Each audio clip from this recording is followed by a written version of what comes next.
Odia knowledge दुनिया रे आपनको स्वागत। आज हूँ 19 डिसेम्बर गुरुवार। देश विदेश किसी गुरुत्वपूर्ण खबर आपण मान पाक लेके आसी से भिडियो को संपूर्ण देखा अनुरोध। आसतु सकाल खबर पर नजर पकईबा। आज प्रथम खबर, आज वर्षार भिजिब ओडिशा, फसल अमल नहीं चिंतार चाषी। दक्षिण अंडमान सागर और बंगोपसागर में सक्रिय रही लघुचाप। जदिव ओडिशा उपर यार सीधासलख प्रभाव नहीं, तेबे यार प्रभाव आज राज्यर विभिन्न स्थान में मेघुआ पाग सह वर्षा संभावना रही। आसंता 4 दिन वर्षा संभावना रही। आज दक्षिण ओडिशार वर्षा हेबा संभावना थिबा बेले 19 रु 21 जाए उपकूल ओडिशार वर्षा हेबा नहीं पूर्वानुमान करिछि पाणीपाग विभाग। हालुकार मध्यम धरणर वर्षा सह बिजुली और घड़घड़ी हेबा संभावना रही। 19 रु 21 जाए पुरी, जगतसिंहपुर, खोर्धा, गंजाम, गजपति, रायगड़ा, कोरापुट, मालकानगिरी, नवरंगपुर रे हालुकार मध्यम धरणर वर्षा हेबा संभावना रही।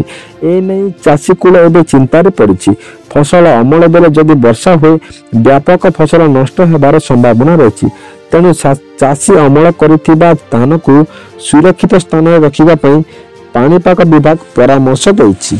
परवर्ती खबर, ओडिशार पुणी भूकंप, भयंकर शब्द थरिला राज्यर एकाधिक अंचल, भयर दौड़िले लोके। आज राज्यर एकाधिक स्थान में भूकंप झटका अनुभूत होइछि। पुणी भयंकर शब्द थरी उठिछि ओडिशार माटी। पुणी थरे ओडिशार एक अंचल भूकंप अनुभूत होइछि। भयंकर शब्द शुणी लोक मैंने भयर घर बाहर को पलाई आसिथिले। कलाहांडी जिलार कोकसरा अंचल आज मृदु भूकंप अनुभूत होबार जना पड़िछि। संध्या 7:03 समय हालुका भूमिकंप अनुभूत होइतिला। चलित मासरे ओडिशार द्वितीय थर पई भूमिकंप अनुभूत होइतिला। तेबे केवल कोकसरा नुहे धर्मगढ़ अंचल में आज भूकंप अनुभूत होता। संध्या पाखापाखि 7:10 रे माटी तले ब्लास्ट हेबा भली शब्द होता। एथि सहित माटी घर दोहलिबा भली लोक अनुभव करथिले। तेबे मात्र 2 सेकेंड पई तार प्रभाव रहितला। धर्मगढ़ समेत राजमोटेर, गड़ियाचोर, परला, सेमला, बेहरा, मोटेर, कोलमपुर विभिन्न ग्राम, चिलचिला आदि स्थान में भूमिकंप अनुभूत होता। सूचना योग्य जे यही भूमिकंप यह पूर्व गत 4 तारिख में मालकानगिरी जिले में भूकंप झटका अनुभूत होता। सकाल 7:28 समय मालकानगिरी समेत छत्तीसगढ़ और सुकमा बीजापुर अंचल में मध्य भूमिकंप अनुभूत होता।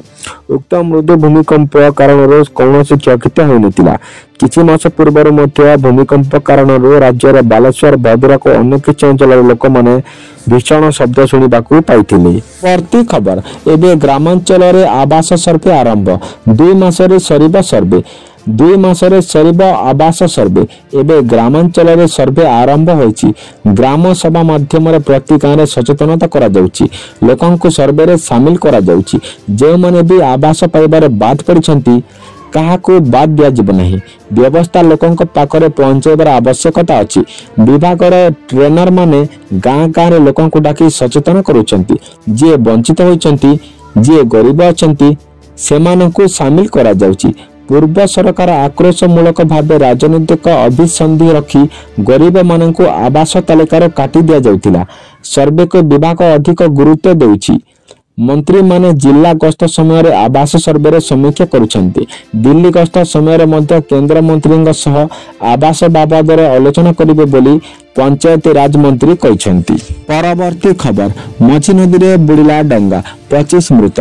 मझी नदी में ओलटी पड़ा यात्रीवाही डंगा, चालीगले 25 जन जीवन। सेहीपरि 12 रु अधिक यात्री निखोज अछंती। आफ्रिकार कंगोर रे घटिछि एभली किछि दुर्घटना। सूचना मुताबक मध्य कंगोर फिमी नदी कूल रे 100 रु अधिक यात्री को नहीं जाउतिबा एक डंगा बुड़ी जाइछि। एथिरे 25 जन मृत्यु होइछि। मृतकंक मध्य अधिकांश छोट पिला और महिला अछंती। सेहीपरि 12 जन एबे भी निखोज अछंती। अधिकारी एवं स्थानीय बासिंदा एही सूचना दैछंती। किनशासार राजधानी उत्तर पूर्व रे थिबा इनोंग सहर बाहरिबा परे 100 रु अधिक यात्री जहाज रे चढ़िथिबा बोली जଣା पड़िछि। अधिकारीଙ୍କ କହିବା ମୁତାବକ ଓଭରଲୋଡିଂ ଯୋଗୁଁ ଏହି ଯାତ୍ରୀବାହୀ ଡଙ୍ଗାର ଦୁର୍ଘଟଣାଗ୍ରସ୍ତ ହୋଇଛି। ଡଙ୍ଗାରେ ଯାତ୍ରୀଙ୍କ ସମେତ ଜିନିଷପତ୍ର ମଧ୍ୟ ଲଦା ହୋଇଥିଲା। ବର୍ତ୍ତମାନ ସୁଦ୍ଧା 25 ଜଣଙ୍କ ମୃତଦେହ ଉଦ୍ଧାର ହୋଇଛି। ଅନ୍ୟମାନଙ୍କୁ ଖୋଜାଖୋଜି ଚାଲିଛି। ଆଗକୁ ମୃତ୍ୟୁ ସଂଖ୍ୟା ଆହୁରି ବଢ଼ିପାରେ ବୋଲି ଆଶଙ୍କା ରହିଛି। ଚଳିତ ବର୍ଷ ବଙ୍ଗର ଏହା ହେଉଛି ଚତୁର୍ଥ ଡଙ୍ଗା ବୁଡ଼ା ଘଟଣା। କଙ୍ଗରମାଇ ଇଣ୍ଟେସମେ ଅଞ୍ଚଳ ଚାରିପଟେ ନଦୀ ଘେରି ରହିଛି। ଏଠାକାର ଲୋକେ ଗୋଟିଏ ସ୍ଥାନରେ ଅନ୍ୟ ସ୍ଥାନକୁ ଯିବା ପାଇଁ ଡଙ୍ଗା ଉପରେ ନିର୍ଭର କରନ୍ତି। ଡଙ୍ଗାରେ ଓଭରଲୋଡିଂକୁ ନେଇ ବାରମ୍ବାର କଙ୍ଗୋ କର୍ତ୍ତୃପକ୍ଷ ଚେତାବନୀ ଦେଇଛନ୍ତି ଏବଂ ଜଳ ପରିବହନ ପାଇଁ ସୁରକ୍ଷା ବ୍ୟବସ୍ଥା ଉଲ୍ଲଂଘନ କରୁଥିବା ଲୋକଙ୍କୁ ଦଣ୍ଡ ଦେବାକୁ ମଧ୍ୟ କହିଛନ୍ତି। ପରବର୍ତ୍ତୀ ଖବର, ପେନସନଭୋଗୀଙ୍କ ପାଇଁ ଏକ ବହୁତ ଖୁସି ଖବର। ରାଜ୍ୟ ସରକାର ଶୀଘ୍ର ବୃଦ୍ଧ, ଦିବ୍ୟାଙ୍ଗ, କୃଷକ ଏବଂ ବିଧବାଙ୍କ ପାଇଁ ସାମାଜିକ ସୁରକ୍ଷା ପେନସନ ସ୍କିମ୍ର ପରିମାଣ ବୃଦ୍ଧି କରିବାକୁ ଯାଉଛନ୍ତି। ଏହି ଖୁସି ଖବର ରାଜସ୍ଥାନବାସୀ ପାଇଁ ଶୁକ୍ରବାର ସନ୍ଧ୍ୟାରେ ଯୋଧପୁରରେ ଏକ ସାମ୍ବାଦିକ ସମ୍ମିଳନୀ କରିବା ବେଳେ ଶିକ୍ଷାମନ୍ତ୍ରୀ ମଦନ ଦିଲୱାଲ ଏହି ସୂଚନା କରିଛନ୍ତି। ସାମାଜିକ ସୁରକ୍ଷା ପେନସନ ଅଧୀନରେ ବର୍ତ୍ତମାନ 1150 ଟଙ୍କା ଦିଆଯାଉଛି।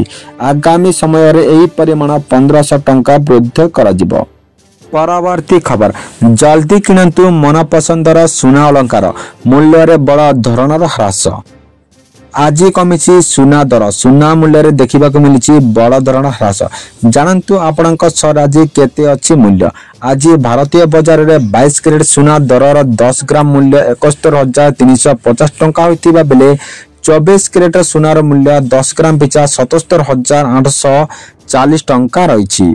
ସେହିପରି ଓଡ଼ିଶାର ରାଜଧାନୀ ଭୁବନେଶ୍ୱରରେ 22 କ୍ୟାରେଟ ସୁନାର ଦର 71,350 ଟଙ୍କାରେ ପହଞ୍ଚିଥିବା ବେଳେ 24 କ୍ୟାରେଟ ସୁନା ଦର 77,840 ଟଙ୍କା ହୋଇଛି। ମୁମ୍ବାଇରେ 22 କ୍ୟାରେଟ ଓ 24 କ୍ୟାରେଟ ମୂଲ୍ୟ 71,350 ଟଙ୍କା ଓ 77,840 ଟଙ୍କା ଥିବା ରେକର୍ଡ ହୋଇଥିବା ବେଳେ ନୂଆଦିଲ୍ଲୀରେ 71,500 ଟଙ୍କା ଓ 78,900 ଟଙ୍କା ରହିଛି। ଦକ୍ଷିଣ ଭାରତ ପ୍ରମୁଖ ସହରରେ ଚେନ୍ନାଇରେ 22 କ୍ୟାରେଟ ମୂଲ୍ୟରେ 71,350 ଟଙ୍କା ଥିବା ବେଳେ 24 କ୍ୟାରେଟର ମୂଲ୍ୟ 77,840 ଟଙ୍କା ଥିବା ରେକର୍ଡ ହୋଇଛି। ପୂର୍ବ ଭାରତ ପ୍ରମୁଖ ସହରରେ କୋଲକାତାରେ ଯଥାକ୍ରମେ 71,350 ଟଙ୍କା ଓ 78,840 ଟଙ୍କା ରହିଛି। ଅନ୍ୟପଟେ ରୂପା ଦର ବଡ଼ ପରିବର୍ତ୍ତନ ଦେଖିବାକୁ ମିଳିଛି। କେଜି ପିଛା ଆଜି 1 ଲକ୍ଷ ଟଙ୍କା ହୋଇଛି। ପରବର୍ତ୍ତୀ ଖବର, ଜଳିଗଲା ସାବୁନ ଫ୍ୟାକ୍ଟ୍ରି। ପୁରୀ ମଙ୍ଗଳାଘାଟରେ ଭୟଙ୍କର ଅଗ୍ନିକାଣ୍ଡ। ମଙ୍ଗଳାଘାଟରେ ଥିବା ଏକ ସାବୁନ ଫ୍ୟାକ୍ଟ୍ରିରେ ଭୟଙ୍କର ଅଗ୍ନିକାଣ୍ଡ ଘଟିଛି। ଆଜି ଦିନବେଳା ଏହି ଅଗ୍ନିକାଣ୍ଡ ଘଟିଛି। ସାବୁନ ଫ୍ୟାକ୍ଟ୍ରିରେ ନିଆଁ ଲାଗିଥିବା ସୂଚନା ପାଇ ଅଗ୍ନିଶମ ବାହିନୀର କର୍ମଚାରୀ ଘଟଣାସ୍ଥଳରେ ପହଞ୍ଚିଛନ୍ତି। ନିଆଁ ଲିଭାଇବାକୁ ଜୋରଦାର ଉଦ୍ୟମ ଆରମ୍ଭ ହୋଇଥିବା ବେଳେ ନିଆଁ ଏଯାଏଁ କାବୁ ହୋଇନଥିବା ଜଣାପଡ଼ିଛି। ତେବେ ସର୍ଟ ସର୍କିଟକୁ ଫ୍ୟାକ୍ଟ୍ରିରେ ନିଆଁ ଲାଗିଥିବା ଅନୁମାନ କରାଯାଉଛି। ଆଖି ପିଛୁଳାକେ ନିଆଁ ଚାରିଆଡ଼େ ବ୍ୟାପି ଯାଇଛି। ଫଳରେ ଫ୍ୟାକ୍ଟ୍ରିରେ ସାବୁନ ପ୍ରସ୍ତୁତ ପାଇଁ ଥିବା ଚେଲର ନିଆଁ ଲାଗି ତାହା ଅଧିକ ଭୟଙ୍କର ହୋଇଉଠିଛି। ସେହି ନିଆଁରେ ଝାଂସରୀ ଫ୍ୟାକ୍ଟ୍ରି, ଆଡବେଷ୍ଟର କାନ୍ଥ ଆଦି ଜଳିବାରେ ଲାଗିଛି। ନିଆଁ ଲାଗିଥିବା ସମୟରେ ସାବୁନ ଫ୍ୟାକ୍ଟ୍ରିରେ ବହୁ କର୍ମଚାରୀ କାମ କରୁଥିବା ଜଣାପଡ଼ିଛି। ତେବେ ସେମାନଙ୍କ ମଧ୍ୟରେ କିଏ ମୃତାହତ କିମ୍ବା ଆହତ ହୋଇଥିବା ନେଇ କିଛି ସୂଚନା ମିଳିପାରି ନାହିଁ।